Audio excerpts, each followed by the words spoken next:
Ayoko nang bumalik sa lugar na yon. Ang duwag mo naman, parang yun lang, takot ka na? Hindi ako takot. Sadyang ayoko lang talagang maulit ang nangyari sa atin sa lugar na yon. Aminin mo na kasi pare, takot ka lang talaga. Ang dami mo pang sinasabi doon pa rin naman ang punta nun. Sabihin mo na ang gusto mong sabihin. Basta hindi na ako babalik pa doon. May pamilya pa akong uuwian no. Kung kayo hindi mahal ng magulang, kalmahan mo lang pare. Huwag mo naman ipamukha sa amin na hindi kami mahal ng mga magulang namin. Isa pa, wala namang masamang nangyari sa atin Buhay naman tayo nakalabas. Paano kapag hindi? Paano na lang tayo? Paano na lang ang nanay ko na naghihintay sa pag-uwi ko? Ewan ko sa'yo, Jason. Ella, kausapin mo nga yan. Hoy, hindi pa natin tapos puntahan ang mga lugar dito. Kung ayaw mo nang sumama, magsabi ka lang para naman matawagan ko si Sir Ronald. Maraming pwedeng pumalit sa pwesto mo, ha?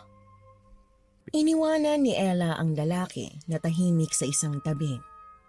Waring nag-iisip kung magpapatuloy pa ba sa gagawin nila o umuwi na lamang sa kanyang ina na nag-aalala sa kanya. Kahit anuman sa dalawa ay alam ni Ella na walang pagpipilian ang lalaki. Nakilala nila si Jason sa kasagsagan ng film showing sa nagawa nilang pelikula. Isa si Jason sa nakalaban nilang direktor. Magaling ang lalaki, ngunit nakulangan lamang sa cinematography ang nagawa nilang pelikula kaya hindi ito nanalo. Si Ella naman sa kabilang banda ay umuwi ng unang gantimpala. Doon nagsimulang mag-cruise ang landas ng dalawa. Inaandara mo na naman ang paganyan mo si Jason. Paano kung iwan nga tayo ng lalaking yan? Hindi niya tayo iiwan. Ang balita ko may sakit ang nanay niya.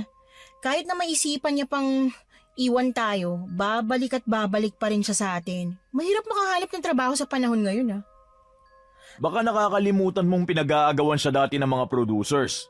Talentadong tao si Jason, kaya paniguradong hindi yan masisiro. Baka nakakalimutan mo rin na marami akong koneksyon.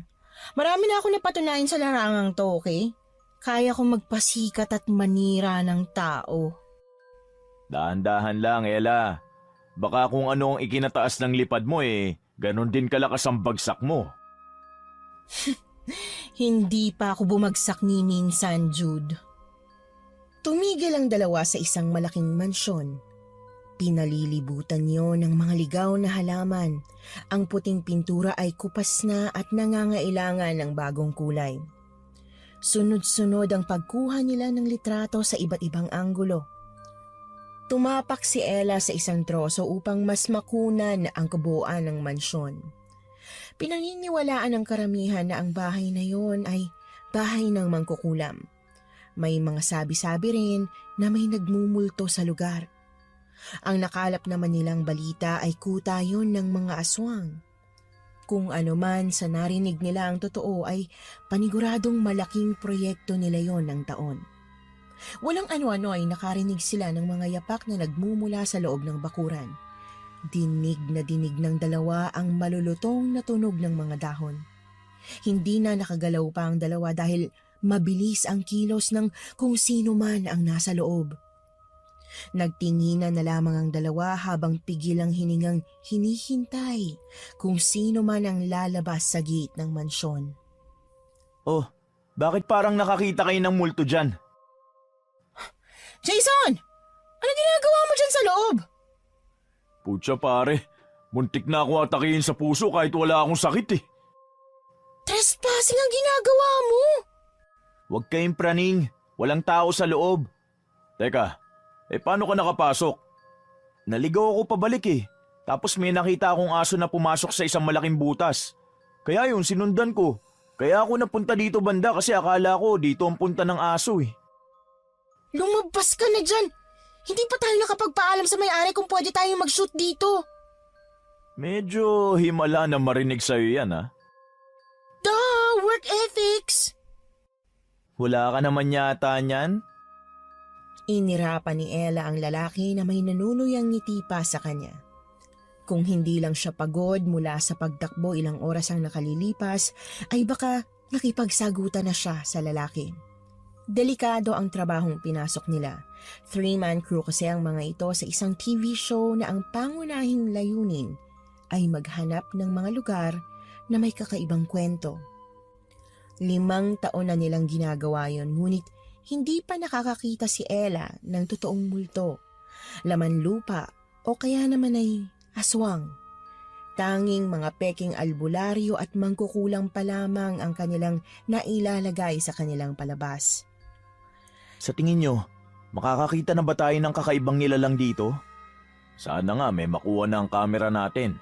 Kung wala di magbabayad na naman tayo ng mga tao para umarte na may aswang o multo sa bahay na to. Nilibot ni Jude ang tingin sa loob ng bakuran. Maraming tuyong dahon sa paligid. Ang mga halaman ay umakyat na sa dingding ng mansyon. Ang fountain na naroon sa gitna ng hardin ay tuyong-tuyo na rin. Hindi pa rin ito tumitigil sa pagkuha ng mga larawan. Si Ella naman sa kabilang banda ay tahimik na nakasunod. Nag-aalangan ito kung papasok ba o lalabas ng bakurang yun. Sa huli ay binuksan nito ang dala niyang kamera saka nagsimulang kumuha ng video sa lugar. Sayang ang lugar. Mukhang inabandona na talaga ng may-ari. Bakit hindi natin subukan pumasok sa loob? I don't think that's a good idea. Hindi natin alam ang lugar. Nasa gitna tayo ng gubat tapos may nakatayong mansyon sa gitna nito. Hindi ba kayo nagtataka?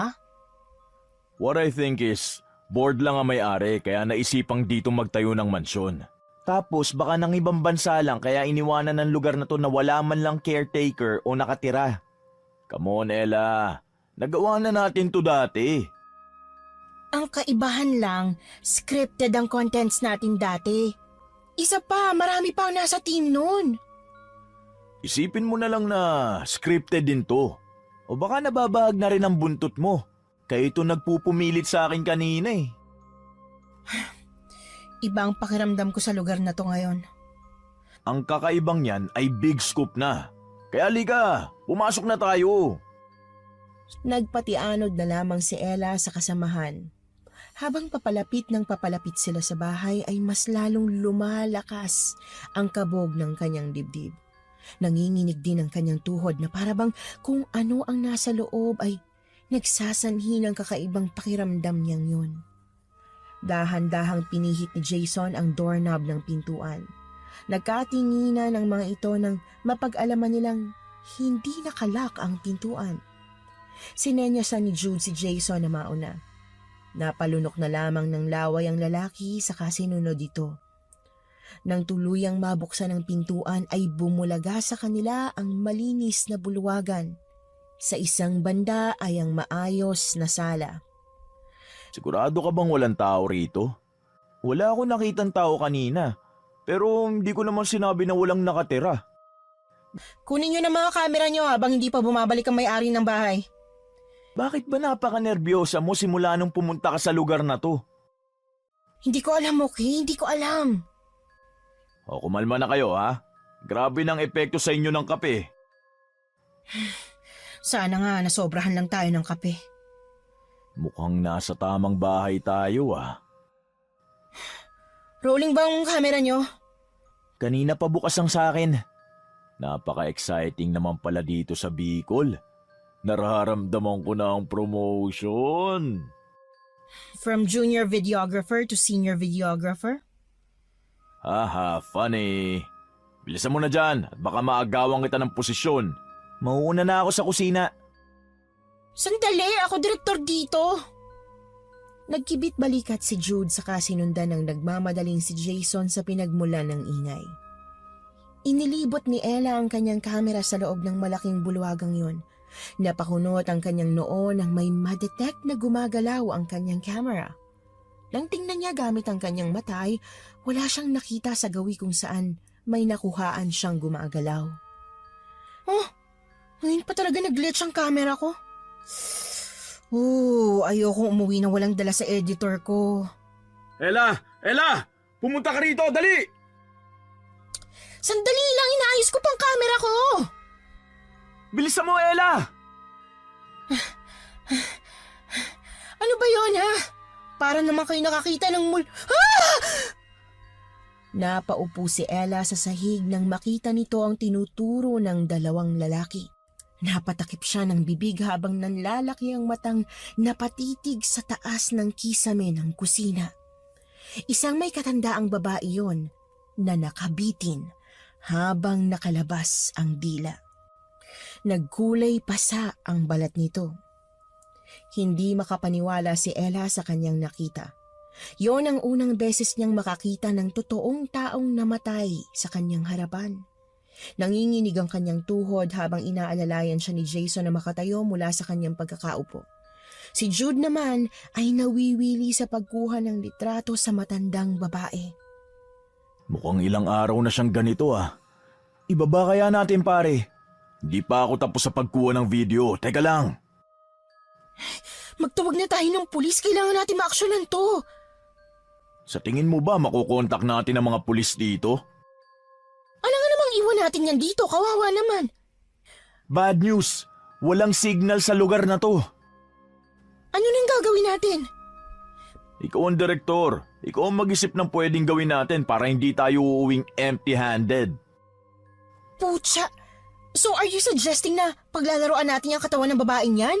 My God, Jude! Patay na yung tao! Nandito na tayo, Ella. Writer ka rin, di ba? Sulatan mo ng magandang kwento ang pagkamatay niya. I'm sorry pero hindi kaya ng konsensya ko na galawin ang katawan ng taong namayapa na, okay? Ayaw mong gawin? Ako nagagawa.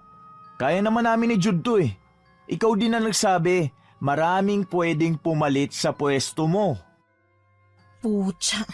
Oo na, ngayon ko lang gagawin to ah. Nagkamay ang dalawang lalaki sa kanginisihan ng nag-aalangang si Ella.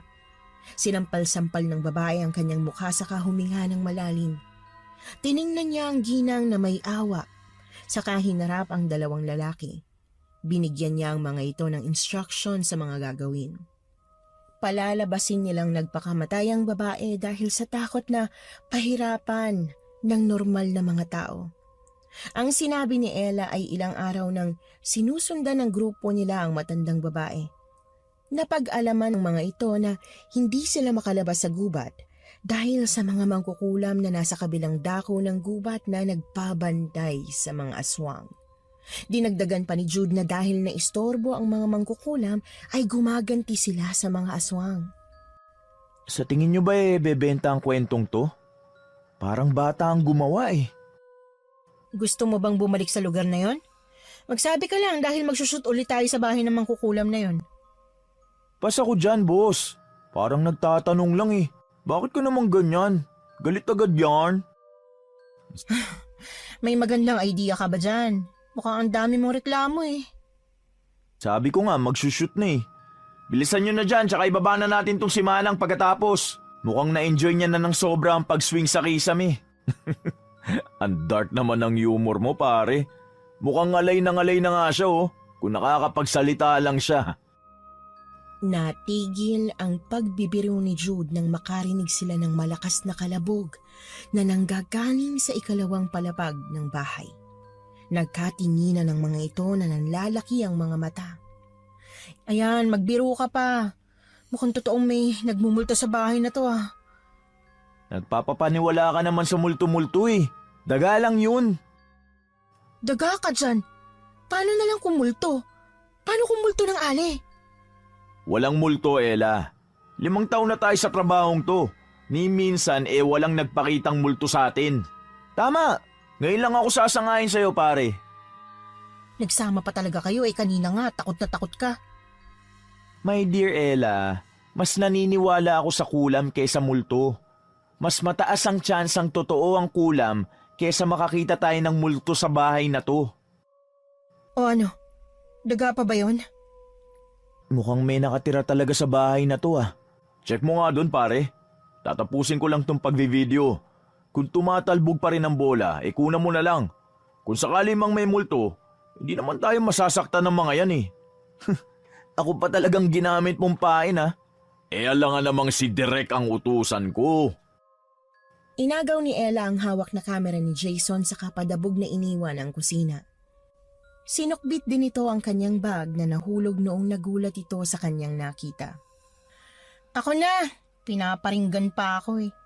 Pagkatapos niyong mag-video dyan, ibaba niyo na yung bangkay Mas mabuting ilibing na lang siya o ilagay sa body bag.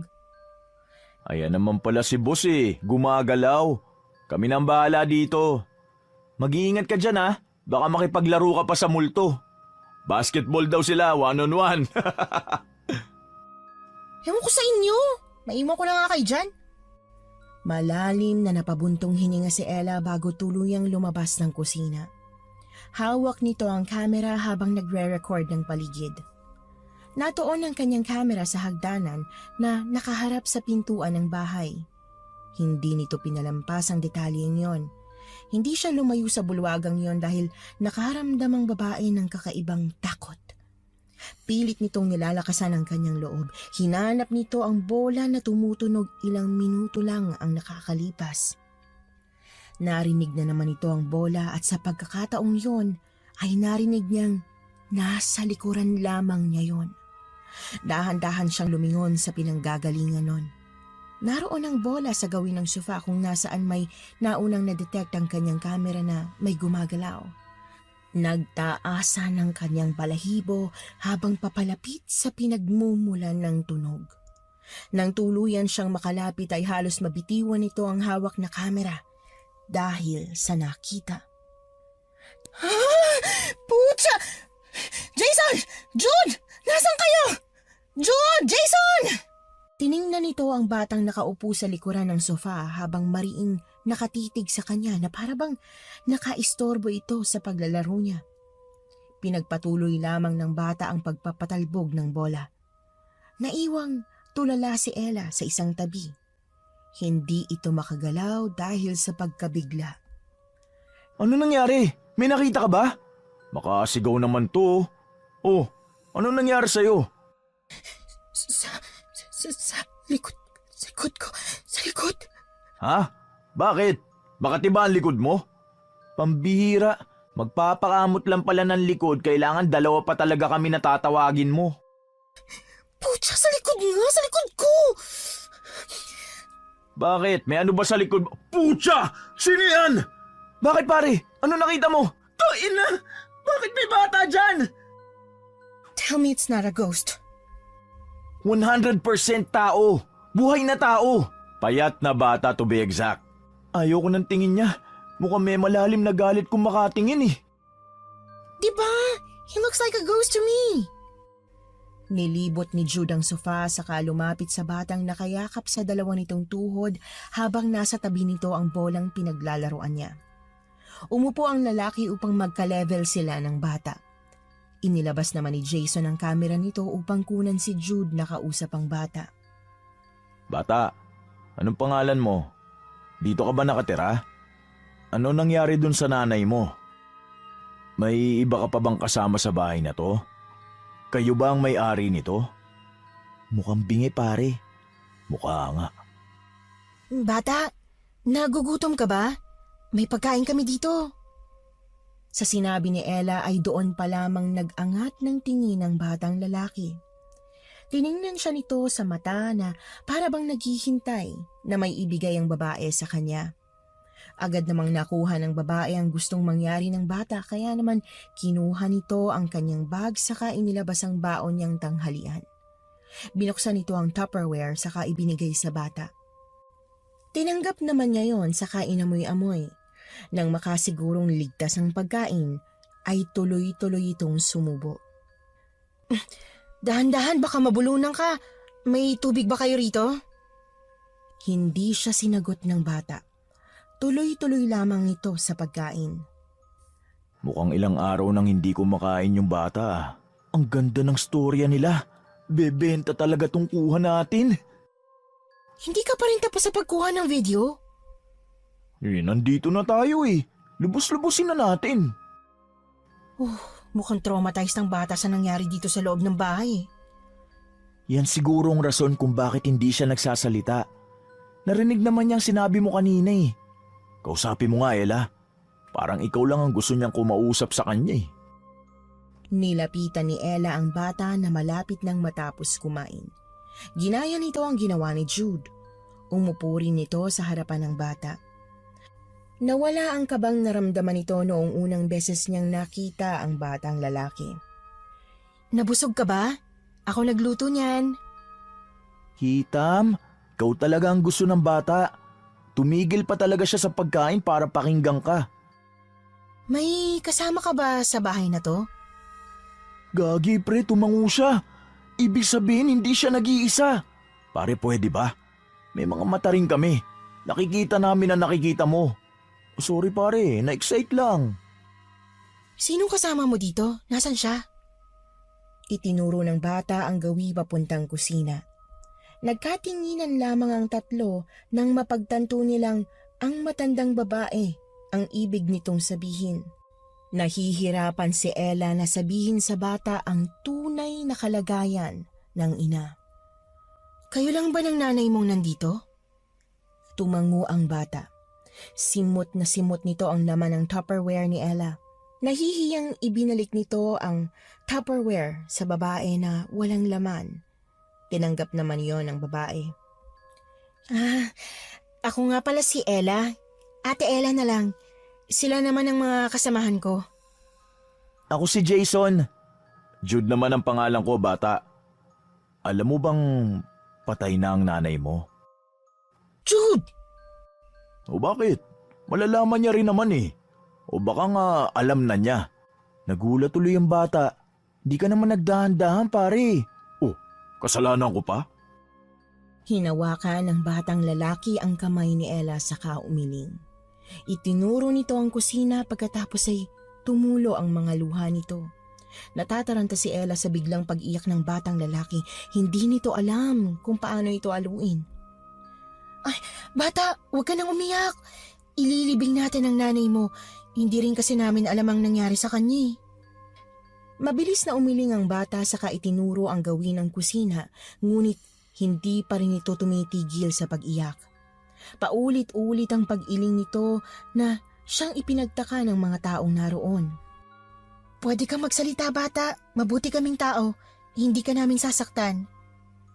Wow, sa'yo pa talaga nang galing yan? Kapag talaga natakot ang bata sa akin, sa'yo ko gagawin ang huli kong sinabi. Imbis na aluin yung bata, nag-away pa talaga kay sarap niya. Grow up, guys! Mali ka dito, Toy. Si Kuya ang bahala sa'yo. Nanlalaki ang matang tiningnan ni Ella at Jason ang batang tumayo, saka lumapit kay Jude habang sinisinok. Hindi mahilig sa bata ang lalaki ayon sa pagkakaalam nila. Naiirita din ito kung may umiiyak na bata sa kanyang harapan. Nakakabigla para kay Ella na makitang may soft spot ito sa mga bata. May gusto ka bang sabihin? Ibulong mo sa akin kung ayaw mong marinig nila. Hindi umimik ang bata. Nilibot nito ang kanyang paningin sa kabuuan ng bahay saka binalik ang tingin sa kusina. Matagal itong tumitig doon, pagkatapos ay tiningnan niya si Jude na parang may nais iparating sa lalaki. Napabuntong hininga ang lalaki saka tumayo sa sofa na kinauupuan nila. Gusto mo bang makita ang nanay mo sa kusina? Tumango ang bata kaya naman walang nagawa si Jude kung hindi ay alalayan ng bata habang hawak nito ang braso niya. Ilang hakbang lang ang nagawa nila nang marahas na bumukas ang pintuan ng bahay. Pumasok ang babaeng may magulong buhok. Nakasuot ito ng mahabang bestidang puti. Mapagkakamalan nitong baliw kung hindi lang nila nakita ang mukha ng babae. Maganda ito, ngunit puno ng galos ang kanyang katawan. Ang kanyang mukha naman at balat ay may karumihan. Napansin ni Ella na tinago ni Jude ang bata sa kanyang likuran noong pumasok ang babae sa loob ng bahay. Sino ka? Bakit ka nandito? Hindi ba ako ang dapat na magtanong sa inyo niyan? Bakit kayo nandito? Ako ang naunang magtanong, sagutin mong tanong ko. Ano naman ang karapatan mo magtanong? Nasa pamamahay ko kayo. Huwag mo na kaming bilugin. Kung gusto mo magnakaw sa lugar na to, ikaw ang bahala. Wala kaming pakialam. Bakit ko pagnanakawan ng sarili kong bahay? Ewan ko sa baliw na kagaya mo. Hindi ako baliw. Ano ka? Tingnan mo nga yung ayos mo. Ang ganda ko, di ba? Nahihibang ka na yata. Sino ka ba, miss? Saan ka nang galing? Inirapan lamang ng babae ang tanong ng mga ito sa kanilapitan ng batang lalaking nagtatago sa likod ni Jude. Agad namang napaatras si Jude kasama ang batang lalaki. Anong ginagawa niyo sa kapatid ko? Kapatid mo? Kapatid ko? Ha? Bungol ka ba? Kapatid ko nga eh. Hindi yata kayo nagkakaintindihan dyan. Ano ba ang problema? Isa ka pang bungol ka. Bungol ka ng bungol eh. Ano ba yun ha? Itanong mo sa lola mong bungal. Isa pang bungol at bungal mo dyan, matatamaan ka talaga sa akin. Ano naman ang gagawin mo ha? Sa bungol ka nga eh. Pwede bang tumigil na kayo? Naku, sa tingin niyo ba matatakot niyo ako sa pasigaw-sigaw niyong yan? Sino ka ba talaga, miss? Isa pang tanong kayo na talagang matatamaan sa akin. Leo, halika na. Bakit nandiyan ka sa mga tangi yan? Itinago palalo ni Jude ang batang lalaki sa kanyang likuran upang hindi makita ng babaeng nagpakilalang kapatid siya nito. Marahas na kinamot ng babae ang kanyang magulo at mahabang buhok dahil sa inis. Dinuro niya ang mga ito na may nanlilisik na mga mata. Ikaw rin, isa ka pa. Kapag hindi niyo ako tinantanan, makakakita talaga kayo ng star sa langit. Leo, pumunta ka na rito! Hindi bata, dito ka lang. Baka saktan ka ng bruhang yan. Leo? Nakarinig ang mga ito ng malakas na buntong hininga na nagmumula sa likuran ni Jude. Marahang tinanggal ng bata ang kamay ni Jude na nakahawak sa kanyang balikat. Dahan-dahan itong lumapit sa kanya habang hawak ang bolang kanina lang ay dinig na dinig ang talbog sa buong kabahayan. Lumapit ang bata sa babae nang nakatungo. Hindi ba't sinabihan kitang don't talk to strangers when your mouth is full? Huh? Parang iba naman yata yun. Huwag kang intrimidido sa pagpapalaki sa kapatid ko. Nasa pamamahay kita kaya shut up ka na muna dyan. Ngayon Leo, sabihin mo sa akin kung ano nangyari sa bahay na to habang wala ako. Walang boses na lumabas sa bibig ng batang lalaki. Itinuro lamang nito ang kusina sa katiningnan ng babae.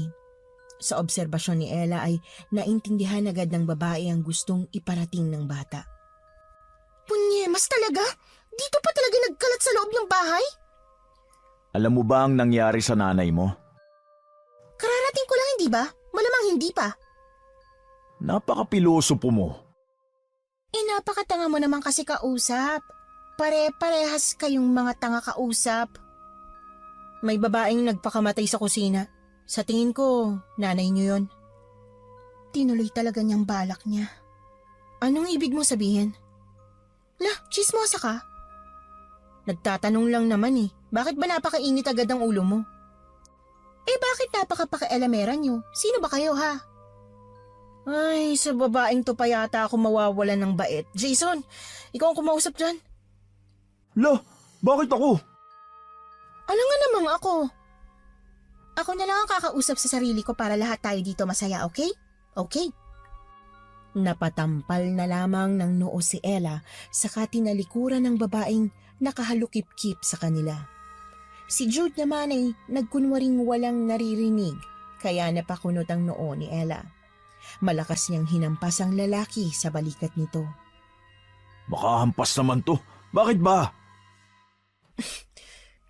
Kausapin mo yung babae. Baka may mahihita tayong impormasyon galing sa kanya para naman makaalis na tayo sa lugar na to.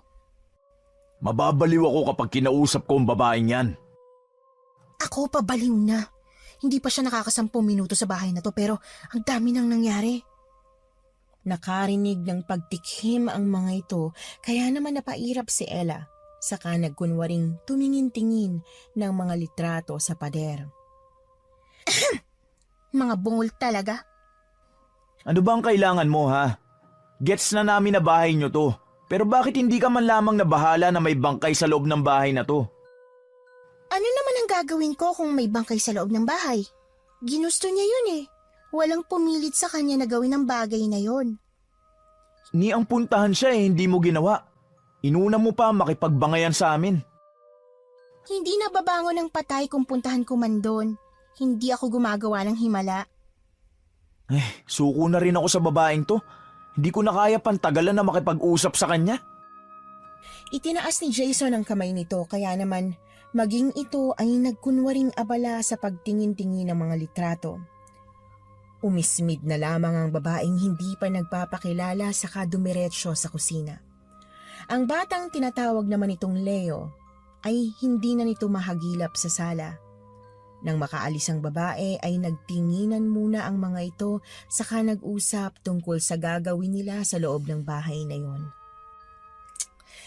Ganitong kwento ha, ilalagay natin na nabaliw ang babaeng yon dahil sa nangyari sa pamilya nila. Ang bata naman nagpipi dahil sa traumatic experience. Rolling ba ang camera mo kanina, Jude? Sa kabutiang palad, nakakuha ko ng konting clips kanina simula nung pumasok siya sa loob ng bahay hanggang sa pamimiloso po niya sa atin. Hindi bang weird na pati bata dinadamay natin dito? Kayo nag-initiate nito kaya let's do it. Ang bata ang perfect ingredient para mabuo ang perfect na documentary. Mas kapani-paniwala na ngayon ng film dahil nadagdagan ng characters ng kwento. Nag-e-expect pa naman ako na hindi mo idadamay ang bata since I noticed na medyo close ka sa kanya. Wala tayong oras para sa awa at attachment. Nandito tayo para magtrabaho. So, what's the plan? Magbait-baitan ka dun sa baliw. Kailangan natin makakuha ng impormasyon mula sa kanila lalo na't mukhang hindi makausap ang bata. Okay, whatever. Pero anong gagawin niyo? Ililibing ang patay. Ayoko manatili sa bahay na to na may bangkay na kasama, no? Gaya ng pinlano ng tatlo, ay isinagawa nga nila ang binabalak nila. May itinago silang kamera sa bawat sulok ng bahay upang makunan ang lahat ng nangyayari sa loob. Mabilis ang kilos ng mga ito upang hindi mahuli ng babae. Nang bumalik ang babae ay natapos na nilang iset-up ang kamera sa kasulok-sulukan ng bahay. Hindi nga lang naglakas ng loob ang mga ito na umakyat sa ikalawang palapag. Oh, nandito pa rin kayo? Alam namin na may kasalanan kami kasi hindi kami nagpaalam. Isa pa, hindi man lang kami nagpakilala sa'yo. Mabuti naman at napagtanto niyong kasalanan niyo. Kaya nga humihingi kami ng tawad sa'yo. Huwag kayong mag-alala, pinapatawad ko na agad kayo. Kaso lang ano? Naku, kapag pera yan, pasensyahan na lang tayo, wala rin ako niyan eh. Ay hindi yan. Nag-usap kasi kami kanina kung pwedeng dito na lang muna kami manatili pansamantala. Huwag kang mag-alala tungkol sa pagkain, kami nang bahala dyan. Yaman ah, paampo naman. So ano, pwede ba kami dito? Yan lang pala eh. Oo naman. Nga pala, Lia ang pangalan ko. I'm Ella. Yung matangkad na singket, si Jason. Tapos yung lalaking medyo bulky ang pangangatawan, si Jude. Mga kasamahan ko sila sa trabaho. Paano pala kayo napadpad dito? Tsaka, anong trabaho ba yan na nakarating kayo sa bahay? Naghahanap kasi kami ng mga albularyo. Tapos, ang kwento, may nakatirang multo sa mansyon na to kaya naman napadpad kami dito. Nagpapapaniwala naman kayo sa multo? Hindi na ngayon. Kasi nung nakita ka namin na galit na pumasok sa loob ng bahay, mas naniniwala pa kaming may nakatirang baliw sa bahay na to. Hoy, hindi ako baliw ha. Ang ganda ko namang baliw kung nagkataon. Bumukas ang pintuan at ang magkasunod na mga yabag ang nagpatigil sa usapan ng mga babae. Napatingin ang dalawa sa pawisan na si Jason. Kasunod nito si Jude na nakasimangot na medyo madungis ang katawan. May putik ang suot nito. May dala itong pala na siyang ipinagtaka ni Ella. Anong nangyari sa mga mukha niyo? Bakit ang dudungis niyo? Ano pa? Di naglibing kami ng hindi naman namin kamag-anak. Naku, nag-abala pa kayo. Hinayaan niyo na lang sana. Babaho ang bahay kung hinayaan namin. Tama. Isa pa, alam namin na parang wala kang balak na galawin ang katawan dun.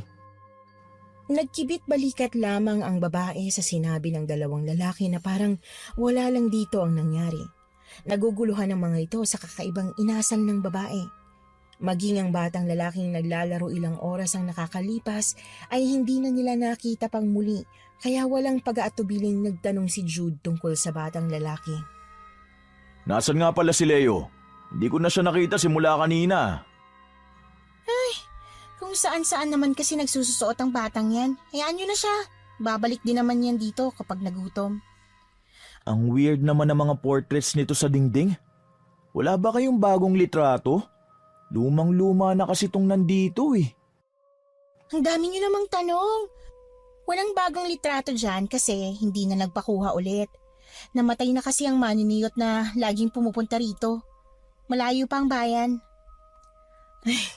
Tama na yung pagtatanong. Ang mabuti pa, magbukas na lang tayo nitong delata para ulamin natin. Magsasaing na rin muna ako. Ay nako, hindi kami kumakain yung delata. May poultry doon sa likod ng bahay. Ang mabuti pa, magsaing ka na dyan. Kayo naman na natira, samahan niyo akong manghuli ng manok para may ulam tayo sa hapunan. Jason, ikaw na ang sumama doon. Sasamahan ko na lang muna dito sa Ella saka maliligo na rin muna ako. Wala palang kuryente dito ha. May kandila naman dyan sa gilid. Kayo na ang bahala magsindi. Magdidilim na oh. Halika na Jason. Lilinisan pa natin ang manok. Walang nagawa si Jason nang hilahin na siya palabas ng babae. May pagprotesta ang mga tingin nito sa dalawang kasama ngunit binaliwala na lamang nila yon. Dumiretso ang mga ito sa kusina upang maghanap ng bigas na pwedeng saingin. Ibang klaseng bahay to. Ang laki nga pero wala namang pagkain o kung ano. Paano kaya nabubuhay ang mga nakatira dito? Mukhang hindi pa nga nagagalaw ang kusina. Hindi ba? Parang ang weird ng bahay na to. 'Di ba?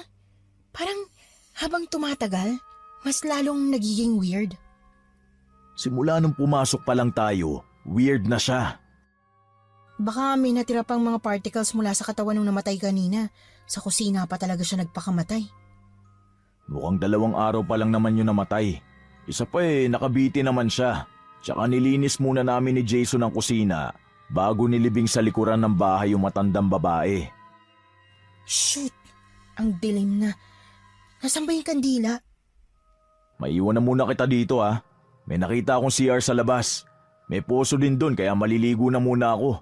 Ang lagkit ko na Sandali lang. Tulungan mo na muna ako maghanap ng kandila. Hindi pa ako marunong kung paano magsaing sa kahoy. Pambihira. Tapos ang lakas pa ng loob mo magpresenta na ikaw ang magsasaing? Alam mo naman na medyo malayo sa kabiasnan tong lugar na to Tulungan mo na lang ako.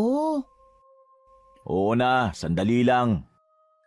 Isang malakas na pagsara ng pintuan ng kanilang narinig kasunod ng malakas na ihip ng hangin na siya namang ikinagulat nila. Tuluyang sinakop ng kadiliman ng kabuuan ng kusina. Walang liwanag mula sa labas ng bahay ang nakalusot sa loob. Pinakiramdaman ni Ella ang paligid, bumigat ang hangin sa loob kaya hinabol nito ang kanyang paghinga.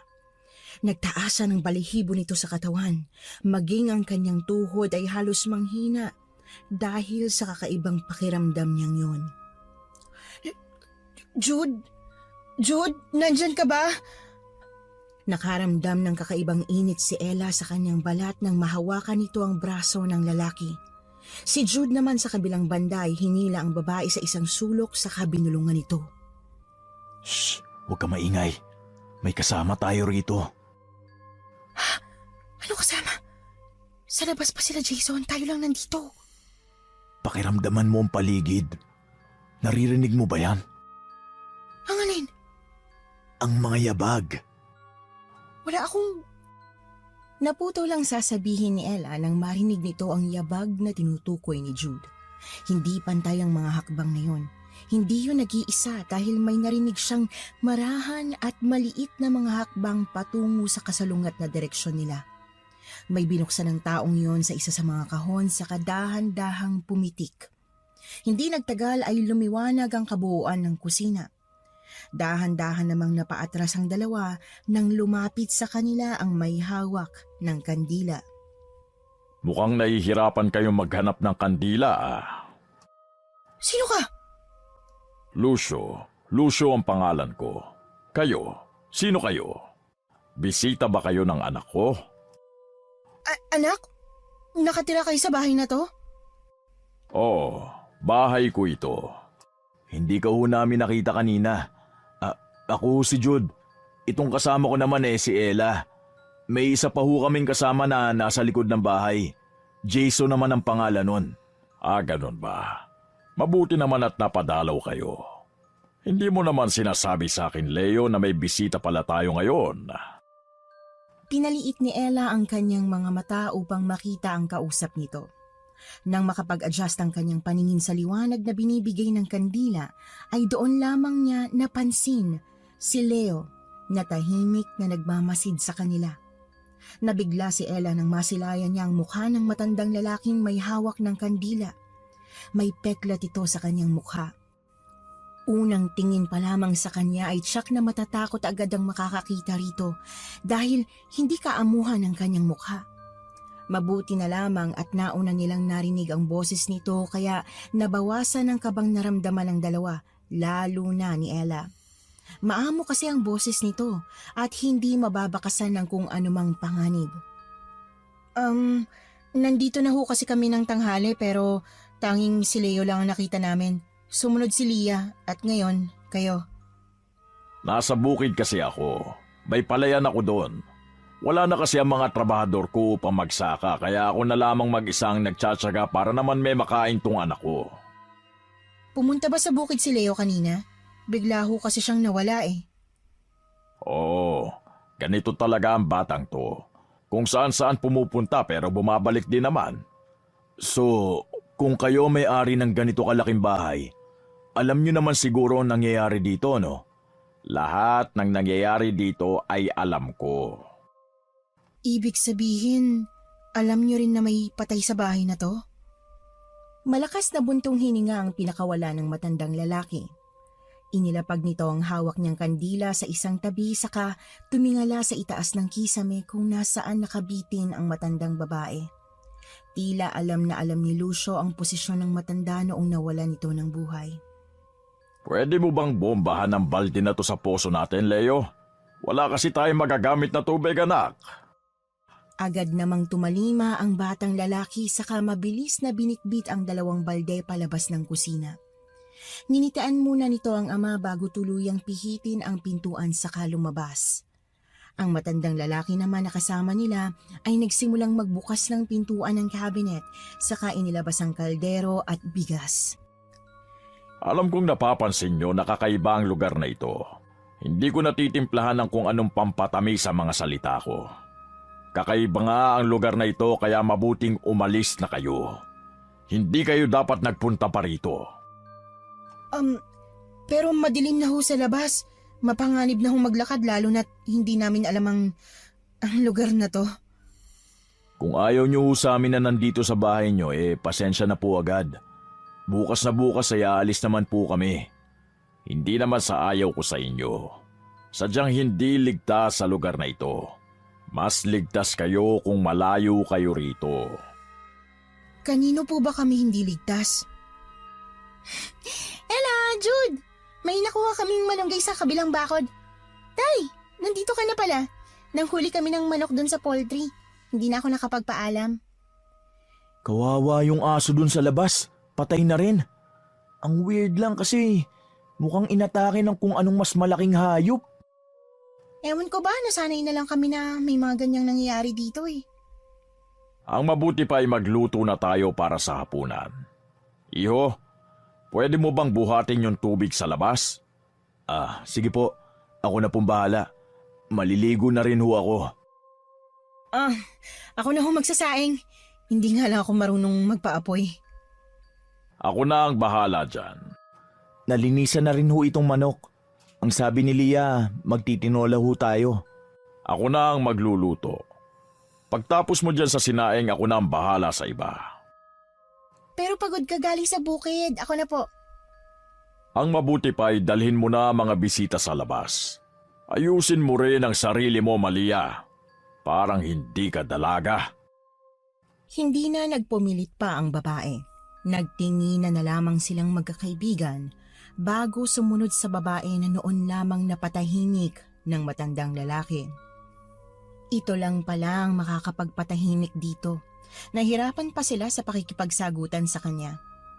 Nang makabalik si Jude mula sa labas ay agad nitong nilapag ang dalang mga balde na may lamang tubig. Nauna si Jude kasama si Leah. Si Jason at Ella naman ay nasa hulihan na nakasunod sa dalawa. Hinawakan ni Jason ang kamay ng babae sa kabinulungan nito. Nasabi sa akin kanina ni Leah na minsan wala daw sa sarili ang kanyang ama. Kaya mag-iingat kayo ha. Pinapaalis naman tayo ni Mang Lucio kasi hindi ligtas sa bahay na to. Hindi ko alam kung magbabago pa ba ang isip niya pero I think may mystery na need nating isolve. Ang weird na nga ng bahay, ang weird pa ng mga nakatira. Natahimik na lang si Ella nang makarating sila sa sala kung nasaan sina Leah at Jude. Masigla nitong kinausap ang lalaki. Kung hindi tipid na sagot ay pagtango lamang ang ginagawa nito. Natawa na lamang siya sa pagsusungit nito sa babae. Nang mapansin nitong nakalapit na sila, ay doon lamang nabuhayan ng loob ang lalaki. Ang tagal nyo nakasunod ah. Ay pinag-usapan lang kami saglit. Oh, akala ko ba maliligo ka? Sabi na nga ba may nakalimutan ako eh. Maiwan ko na muna kayo. Dire-diretsyong lumabas si Jude na siyang ipinagtaka ni Leah pero hindi na nag-abala pang magpaliwanag ng dalawa rito. Sumapit ang hapunan na tanging kalansing ng mga kubyertos ang maririnig sa hapag. Tahimik na kumain ng mag-anak kaya ganoon din ang ginawa ng tatlo. May kwarto na bakante sa ikalawang palapag. Kayo na lang ang bahalang maglinis doon. Sa kwarto ko na lang si Ella para naman may kasama ko at kakwentuhan. Hayaan mo silang magsama. May sarili kang kwarto kaya dun ka matulog. Magkakasama silang pumunta rito kaya mas kilala nila ang isa't isa. Tama nga ang sinabi ni Mang Lucio, Leah. Kaya ko naman ang sarili ko tsaka mapapagkatiwalaan ko naman tong mga kasama ko. Habang ako naman ay walang tiwala sa inyo. Sana maintindihan nyo na ang gusto ko lang ay ang mabuting kapakanan ng anak ko. Ayokong mapahamak ang anak ko habang nandito kayo sa pamamahay ko. Wag ho kayong mag-alala, Mang Lucio. Naiintindihan po namin. May kapatid din po akong babae, kaya overprotective din po ako sa kanya. Maraming salamat ho sa pagpapatuloy nyo sa amin sa bahay nyo. Makakaasa ho kayo na wala kaming binabalak na masama. Aasahan ko ang bagay na yan. O siya, mauna na ako. Iwan nyo na lang sa kusina ang mga pinagkainan nyo. Bukas na hugasan yan. Kami na hong bahala. Wala naman po kaming gagawin eh. Habang nasa pamamahay ko kayo, ay sundin nyo ang lahat ng sasabihin ko. Matapos kayong kumain ay iwan nyo lang ang mga plato sa kusina. Dumiretso kayo sa unang kwarto na makikita nyo sa unang palapag. Opo, Mang Lucio. Masusunod po. Ito ang bilin ko sa inyo ha. Huwag na huwag kayong lalabas ng kwarto nyo. Huwag nyo ring planuhin na lumabas ng bahay. Alam ko ang lahat ng nangyayari sa bahay ko. Kapag sinuway nyo ang bilin ko, ay hindi ko na kayo responsibilidad. Opo, makakaasa po kayo. Napakaseryoso nyo naman, Tay. Wala namang maligno sa bahay natin eh. Maligno wala. Demonyo meron. Yon ang huling mga salitang binitiwan ng matandang lalaki bago ito tuluyang umakyat sa ikalawang palapag ng bahay. Naiwan naman silang tulala at tahimik sa hapagkainan. Ang tunog ng upuang lumangit-ngit ang bumasag sa katahimikang yon. Napatingin sila sa pinagmulan ng ingay na yon. Ang batang lalaki ang naglikha ng ingay. Sinundan ng mga ito ng tingin ng batang lalaki na dali-daling pumunta sa kusina upang dalhin ang pinggang walang laman. Hindi rin nagtagal ang batang lalaki doon dahil agad siyang umakyat sa ikalawang palapag. Isang malalim na buntong hininga ang pinakawala ni Jason na sinundan naman ni Ella. Makabuntong hininga naman tong mga to. Huwag kayong magpapaniwala doon kay tatay. Ganyan lang talaga yan. Naalala kong tatay ko sa kanya. Nakakatakot din kasi yun eh. Si tatay lang naman yan. Mabait ang lalaking yon. Stricto lang pero naiintindihan ko naman. Paano nyo natatagalan ng paiba-ibang ugali ng tatay mo? Nakasanayan na namin eh. Bakit pala hindi kami pwedeng lumabas ng bahay o kaya ng kwarto namin? Ang pinapaniwalaan kasi ni tatay, may mga paghalagalang aswang sa lugar na to. Pero ang totoo, medyo nababaliw lang siya. Kaya naman pala, may pinagmanahan. Anong sabi mo? Wala, bungol. Mauna na ako sa inyo sa taas. Jason, ikaw na maglipit ng pinagkainan ko ah. Ay wow! May katulong ka? Pupunta ka rin naman sa kusina eh. Isa pa, maglilinis ako sa taas kung sakali may kalat. Oo na, susunod ako. Ikaw dyan, Direk. Bilisan mong kumain ha. Daig mo pa ang pagong sa sobrang kupad mo eh. Huwag mo nga akong minamadali, wala akong lakad. Ay, ewan ko sa inyo. Akit na rin ako ha. Basta huwag kayo masyadong magpapapaniwala kay tatay. Maging si Leah ay umalis na rin sa hapagkainan. Tanging sina Ella at Jason lamang ang natira doon. Marami silang liligpitin kaya agad na pinandilatan ni Ella ang lalaki na may balak pang umalis at sundan ang mga naunang umakyat. Subukan mo lang na iwanan ako. Bilisan mo na kasi. Inaantok na rin ako eh. Walang nagawa si Ella kung hindi sundin ang sinabi ni Jason. Natatakot din kasi ang babae sa malaking bahay na yon. Nadagdagan lang ang kanyang takot sa mga nangyari sa araw na yon. Imbis na ubusin ang kanyang pagkain ay niligpit niya na yon agad. Tinulungan niya si Jason na abala sa pagpupunas ng mesa. Mabilis niyang nilapag sa lababo ang mga hugasin saka kumaripas ng takbo papuntang sala kung nasaan si Jason. Oh, ano nangyari sa'yo? Mukhang nakakita ka ng multo ah. Tara na sa taas. Napapraning na ako sa bahay na to eh. Ilang sandali pa ay nagpaunahan sa pag-akyat ang dalawa. Habang paakyat ay mas lalong bumibigat ang pakiramdam ni Ella. Napahawak siya sa kanyang dibdib. Hindi na malaya ni Jason na tumigil sa gitna ng hagdan si Ella. Nauna itong tumakbo sa kwarto nila habang ang babae naman ay naiwan na habol ang hininga. Ibang klase tong bahay na to. Kundi dahil sa multo, dahil sa sakit sa puso pa yata ako mamamatay. Sana mga yun? Ang sabi sa unang kwarto. Hindi talaga ako hinintay ng kumag na si Jason. Nalilito si Ella kung anong pintuan ang kanyang bubuksan. May 5 kwarto sa ikalawang palapag. Ang unang kwartong nakita ng babae ang siyang una niyang pinasukan. Nang tuluyan siyang makapasok, ang umaalingasaw na baho ang agad na bumungad sa kanya. Napatakip ito ng ilong dahil nanunuot ang amoy ng nabubulok sa kanyang ilong. Hindi nito matiis ang amoy kaya naman agad siyang lumabas ng pintuan. Sino ang nagsabi sa'yo na pwede kang pumasok sa loob ng kwartong yan? Mang Lucio, hindi ko sinasadya. Akala ko po ito yung kwarto namin eh. Wag na wag kang papasok sa mga kwartong hindi ka pinapapasok. Baka sa susunod niyan ay hindi ka na makalabas. Ano ang ibig niyong sabihin? Kung ano ang sinabi ko ay yun na ang ibig sabihin nun. Nasa unahan ng kwarto nyo. Tandaan nyo ang bilin ko. Opo, maraming salamat po. Siya nga pala, Ella. Kung ano ang marinig o makita nyo rito ngayong gabi, ay huwag nyong pansinin. Magbulag-bulagan at magbingi-bingihan kayo kung kinakailangan. Hindi na makasagot pa ang babae. Nagitla ito sa mga paalala sa kanya ng matandang lalaki. Hindi nito alam kung sinong papaniwalaan niya sa mag-ama. Kung anuman ang misteryo sa loob ng bahay na yon, ay nangangati si Ella na malaman ang lahat. Umalis si Ella sa harapan ng pintuan na una niyang pinasukan saka pumunta sa pintong itinuro ni Mang Lucio. Hindi niya napansin ang pintuang yon noong unang pag-akyat niya pa lamang sa ikalawang palapag.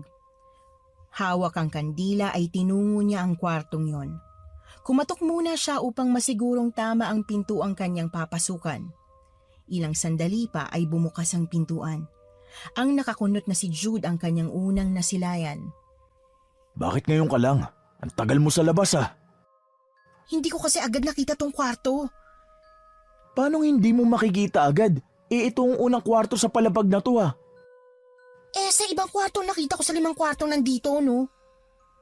Anong 5? 6 ang kwarto dito sa taas. Huwag niyo nga ako inuulol. Tabi nga dyan. Naantok na ako. Hindi kita pinagtitripan. 6 ang kwarto sa palapag na to.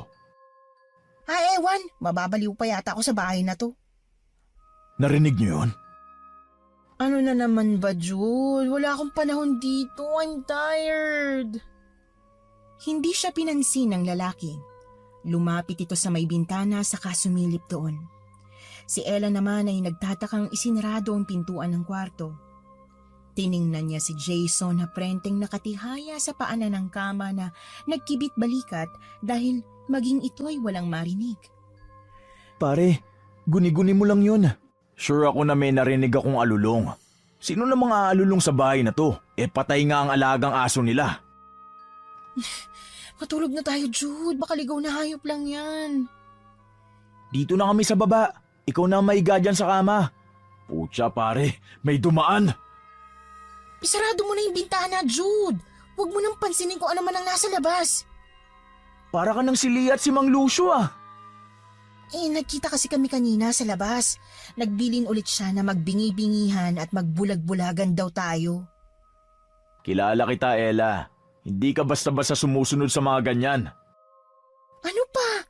Siyempre kailangan nating malaman kung anong nangyayaring kababalaghan sa bahay na to. Pas muna ako dyan mga boss. Kung hindi uso sa inyong pahinga, hayaan nyo na muna ako ha. Ano pa yan? Bad trip naman. Ngayon ka pa aatras nandito na tayo. Hindi ako umaatras. Gusto ko lang talaga magpahinga. Napagdesisyon na lamang ng tatlo na magpahinga at kinabukasan na lamang nila hahanapin ang pinagmumula ng mga alulong na narinig ni Jude. Tahimik ang buong kabahayan ngunit hindi makatulog si Ella sa mga alalahanin. Bumabagabag sa kanyang isipan ang sinabi ng matandang lalaki, maging ang ingay na si Jude lamang ang nakakarinig. Pabiling-biling ito sa kama. Hindi ka makatulog? Ang daming pumapasok sa isipan ko. Paano kung family problem lang ang nangyayari sa bahay na to tapos tayo lang tong praning na kung ano-anong kababalaghan ang iniisip? Sana nga praning lang ako. Isang malakas na alulong ang narinig ni Ella. Hindi nito alam kung sasabihin ba niya kay Jude ang kanyang narinig o kung guni-guni lamang niya yon. Hindi talaga ako mapakali sa ingay eh. Narinig mo rin yon? Sasama ka ba? Titingnan ko lang kung ano yung ingay na yun sa labas. Magdala ka ng kamera. Paano si Jason? Hayaan mo lang siya magpahinga. Wala naman yata mangyayaring masama sa atin. Lumabas ang dalawa sa silid na yon. Bababa na sana sila sa hagdan nang may madaanan ng dalawa na isang kwartong hindi na isaradong mabuti.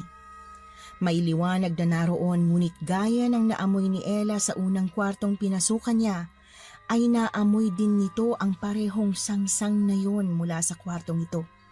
Sinenyasan niya si Jude na may dalang kamera na sumunod sa kanya upang kunan ang kung ano man ang meron sa nakabukas na silid na yon. Nanlalaki ang mata ni Ella nang masilip niya ang nasa loob ng kwarto. Mga nakakalat na laman ang naroon. May mga iba't ibang hayop na walang awang pinatay. Pero ang mas kapansin-pansin ay ang taong naroon. Ano pa ba ang gusto mo ha? Nakuha mo na ang lahat. Kahit si Leo na lang ay bigay mo sa akin oh. Anong karapatan mong tumawad? Kulang na kulang pang ginagawa ko sa mga ginawa mo sa pamilya ko. Pinagsisisihan ko ang lahat. Aksidente ang nangyari. Aksidente? Aksidente na sunog ang bahay na tinitirhan ng pamilya ko na tanging ginawa ay pagsilbihan ka? Sonia, tumigil ka na. Ano pa bang gusto mo ha? Wala na ang asawa ko. Kinuha mo na pati ang katawan ng anak ko. Si Leo ay hindi na makapagsalita. Lucio, papahirapan kita. Hindi nagtatapos ang lahat sa pagkamatay ng matapobre mong asawa. Malakas na alulong ang bumalot sa katahimikan ng gabi. Hindi sa labas ng bahay nagmumula yon, kung hindi ay sa ikatlong kwarto sa pangalawang palapag. Malakas ang tibok ng puso ni Ella. Pigil na pigil nito ang kanyang paghinga. Ayaw niyang makagawa ng ingay na maaaring ikapahamak nila. Ramdam ni Ella ang kaba ng kanyang kasama na saksi rin sa nangyari. Nanginginig ang mga kamay nito habang hawak ang kamera at tinutok yon sa mga taong nasa silid. Patayin mo na lang ako. Kainin mo na rin ako gaya ng ginawa mo sa mga trabahador ko dito sa asyenda. Wala ka na talagang tinira ni isa sa mga tao rito. Wala silang karapatang mabuhay. Tulad mo rin sila na walang puso. Alam mo ba kung gaano kasarap na makitang unti-unti silang nawawala ng buhay habang kinakain ko mga puso nila?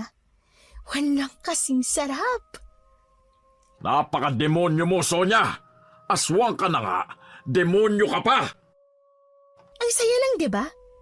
Ano kayang gagawin mo kung pati ang kahit isa-isa mong anak na hindi mo rin mapakinabangan ay unti-unting mamatay sa harapan mo sa gabi ring ito?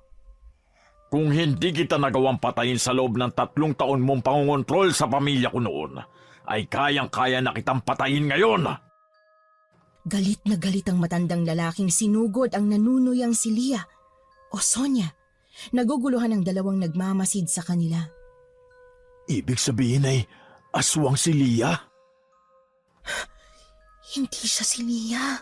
Sa tingin ko, mangkukulam na aswang siya na ginamit lang ang katawan ng anak ni Mang Lucio. Putya, ang gandang storya nito pag nagkataon. Hindi na pinansin ni Ella ang sinabi ng lalaki dahil isang malakas na ungol ang nanggaling sa loob ng kwartong nagpatigil sa kanilang usapan. Nang tingnan ulit nila ang silid ay napaatras si Ella sa kanyang nakita. Gustuhin man ni Jude na lumayo sa pintuan ay hindi niya magawa. Na-estatwa ito sa kanyang nakita. Nasa harapan kasi nila ang isang nilalang na may mabalahibong katawan. Ang pulang-pula nitong mga mata ay nanlilisik sa galit. Sa likuran niya ay ang sugatang si Mang Lucio. Kung sinuswerte ka nga naman, hindi na ako mahihirapang maghanap ng makakain dahil nasa harapan ko na mismong pagkain ko. Ano ang ginagawa niyo rito? Hindi ba sinabihan ko na kayo na huwag lalabas? Huwag kang madamot, Lucio. Hindi mo naman agad sinabi na may sorpresa ka sa akin. Tumakbo na kayo. Umalis na kayo. Alis! Ella, tara! Saan kayo pupunta? Ano ang kailangan mo, Sonia? Huwag mo nang galawin ang kaibigan ng mga anak ko. Wala silang kinalaman sa nangyari. May kinalaman man sila o wala. Wala akong pakialam. Ang gusto ko lang ang makakain. Mabilis ang kabog ng dibdib ni Ella habang nagmamadaling bumaba sa hagdan. Si Jude naman ay tinututok pa rin ang hawak nitong kamera sa aswang na nasa kanyang harapan. Tumigil ang pagtakbo nilang yon nang may gumulong sa hagdan. Ulo yon ng babaeng kanilang inilibing. Halos masuka si Ella sa pagtalbog ng ulo sa bawat baitang ng hagdanan. Antonia! Asawa ko! Antonia! Walang hiya ka, Sonia! Walang hiya ka! Nagbuno ang dalawa. Gamit ang isang mahabang kutsilyo'y sinugatan ng matandang lalaki ang babaeng tinatawag nitong Sonia. Hindi napansin ng dalawa ang mabilis na pagtakbo ng isa sa mga kasama nila sa loob ng bahay. Napasigaw na lamang si Ella nang maramdaman nito ang malamig na kamay na humawak sa braso nito. Leo! Leo! Anong ginagawa mo rito? Bakit ka lumabas? Hindi ka dapat lumabas! Hindi sumagot ang bata, bagkus ay namula na lamang ang mata nito saka umangil sa babae. Malakas na tinulak ni Jude ang bata kaya naman ay napaatras ito at muntik nang mahulog sa hagdanan. Hindi na ligtas sa bahay na to. Halika na, bumaba na tayo. Umalis na tayo rito. Anong ingay yan? Putya! Putya! Bakit may aswang dito? Umalis na kayo. Huwag na kayong babalik sa lugar na ito. Umalis na kayo! Hala, teka! Paano kayo? Kaya ko ang sarili ko. Gusto mo ba yatang maging bayani Nagugutom na ako. Pakawalan mo ako, Lucio! Pakawalan mo ako! Ano ba, Leo? Pakawalan mo ako, hindi ako masarap. Yung babae na lang sa taas ang kainin mo. Leo, anak, ano nangyayari sa'yo? Anak, hindi ka pwede maging aswang! Anak, Labanan mo yan! Huli ka na, Lucio. Matagumpay na ginawa kong aswang si Leo. Wala kang kasing sama! Hetong sayo! Sinaksak ng matandang lalaki ang dibdib ng babae. Umiiyak nitong ibinao ng kutsilyong hawak nito. Malia, Lia, anak. Pasensya ka na kay tatay ha. Hindi kita maililigtas. Hindi kita nailigtas kay Sonia. Hindi ko na ibalik ang kaluluwa mo sa sarili mong katawan. Patawarin mo si tatay, anak. Mang Lucio, Umalis na kayo, Ella. Umalis na kayo! hindi kami aalis hanggang hindi niyo sinasabi sa amin ang lahat. Wala akong kailangang ipaliwanag sa inyo. Pucha, pare! Leo, anong ginawa mo? Kinagat ng batang aswang ang leeg ni Jason. Nakasakay si Leo sa likuran ni Jason habang sinisip-sip ang dugo sa leeg nito. Nanghihinang napatumba si Jason sa sahig habang namimilipit sa sakit. Agad na dinulugan ni Lucio ang anak na ayaw kumawala sa lalaki. Jason! Jason! Naririnig mo ba ako, Jason? Leo, anak, si tatay na lang. Nauuhaw ka ba? Nagugutom? Ang dugo na lang ni tatay. Pare, huwag kang pipikit. Uuwi pa tayo sa inyo. Sa kabilang dako ng gubat ay may manggagamot. Pumunta kayo doon upang humingi ng tulong. Sabihin nyo na pinapunta kayo ni Don Lucio. Tutulungan niya kayo. Pasensya na kung nangyari sa inyo ang bagay na ito. Ano bang nangyayari? Hindi ko maintindihan. Aswang ka rin ba? Hindi ko kailangan magpaliwanag sa inyo. Pumunta na kayo sa manggagamot upang mailigtas ang kaibigan nyo. Wala nang oras. Hindi ko na mapipigilan ang lakas ng pagiging aswang ng anak ko. Umalis na kayo! Alis! Walang sinayang na oras si Jude. Inuna nitong kunin ang card sa mga kamerang nakatago sa sulok ng sala.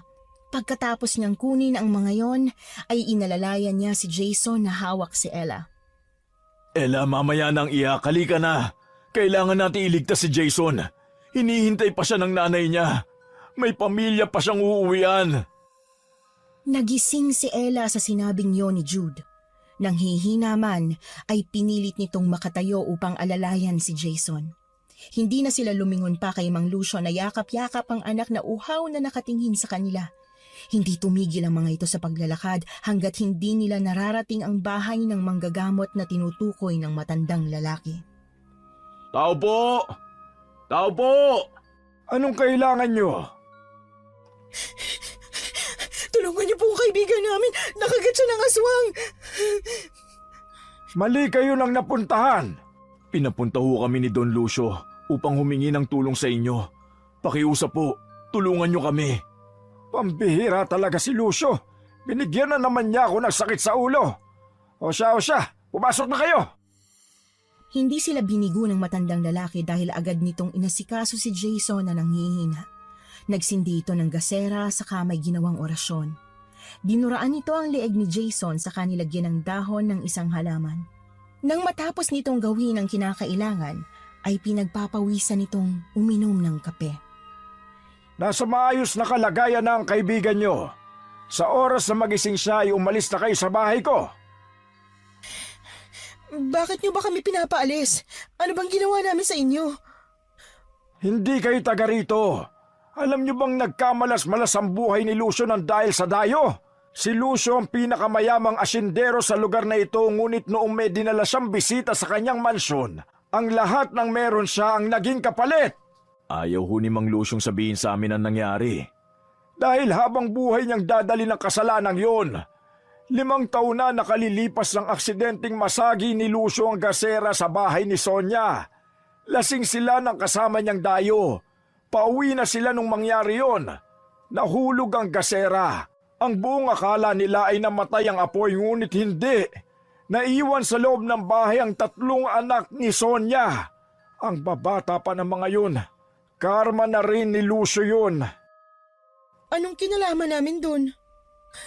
Nung nagdesisyon kayong pasukin ang mansyon ni Lucio, ay nagkaroon na kayo ng koneksyon sa bahay na yon. Habang wala pa si Sonia ay umalis na kayo. Hindi madaling patayin ng aswang na kagaya niya. Magbubukang liwayway na. Kukunin ko lang ang kalabaw ko. Sumakay kayo sa kariton dahil ihahatid ko na kayo sa labasan. Ano pong mangyayari kay Mang Lucio? Kaya na niya ang sarili niya. Isipin niyo na lang ang kaibigan niyo. Maayos na ang kalagayan niya ngunit kailangan niyang magpahinga.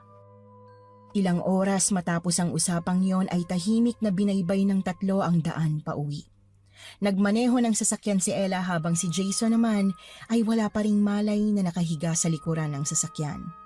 Si Jude ay abala sa pagbutingting ng nag-iisang kamerang nadala nila pauwi. Ayun, mabuti't kumpleto ang lahat ng kuha.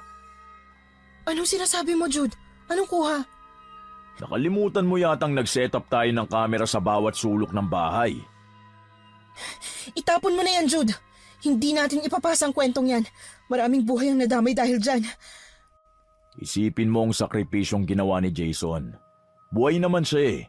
Paniguradong tatanggalin siya sa trabaho sa oras na umuwi tayong walang dala. Ano na lang ang mangyayari sa ina ni Jason na may sakit? Walang inaasahan ng pamilya niya. Mag-isip ka mabuti. Babala na rin ang ipapalabas natin sa mga nagbabalak na pumunta sa mansyon na yun. Pikit matang nilunok ni Ella ang mga gusto pa nitong sabihin sa lalaki. Napagtanto niyang hindi lang sa kanya umiikot ang mundo. Kahit hindi niya gusto ang desisyong yon, ay napatango na lamang siya. Para yon kay Jason. Sa katrabaho nilang tanging inaasahan ng kanyang pamilya.